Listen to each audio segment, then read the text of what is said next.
Sliding scales. Because Henry was at the works, the other engines had to help with the flying kipper too. This is a special train of vans filled with boxes of fish, which goes to markets in London and other places on the mainland. James did not like the flying kipper. "All those smelly vans," he complained one morning. "You can't get the smell off your tender for weeks."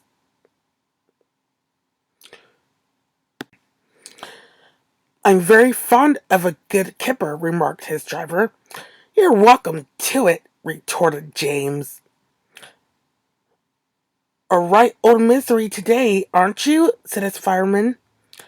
"You got out of the shed by the wrong door this morning, and no mistake.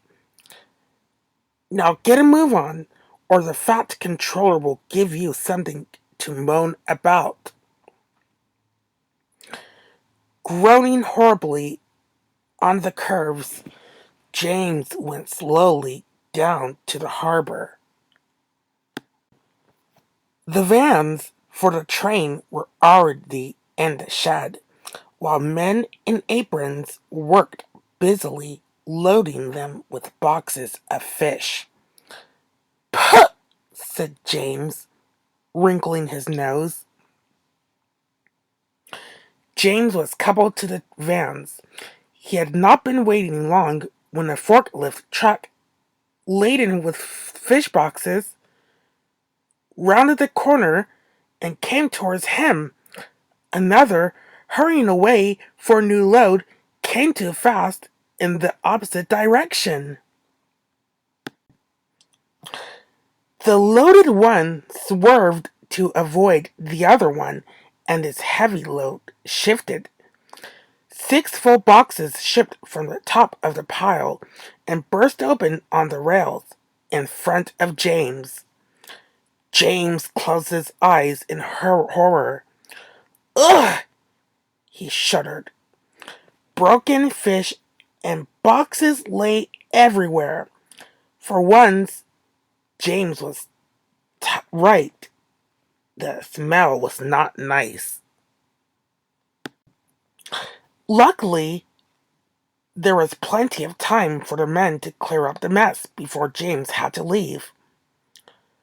"A good job the boxes didn't fall on you, James," said his driver, winking at the fireman. James shuddered again. The idea was too awful to think about.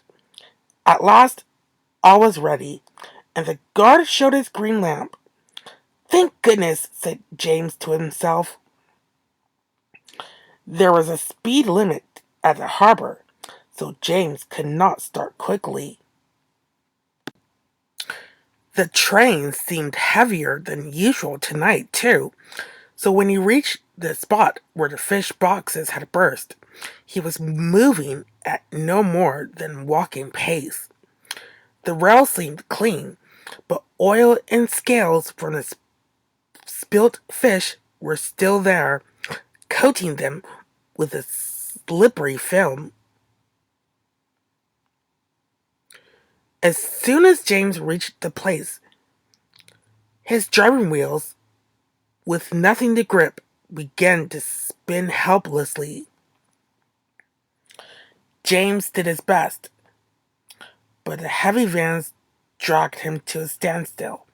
He found he could move neither forward nor back. "Fish!" exclaimed James in disgust.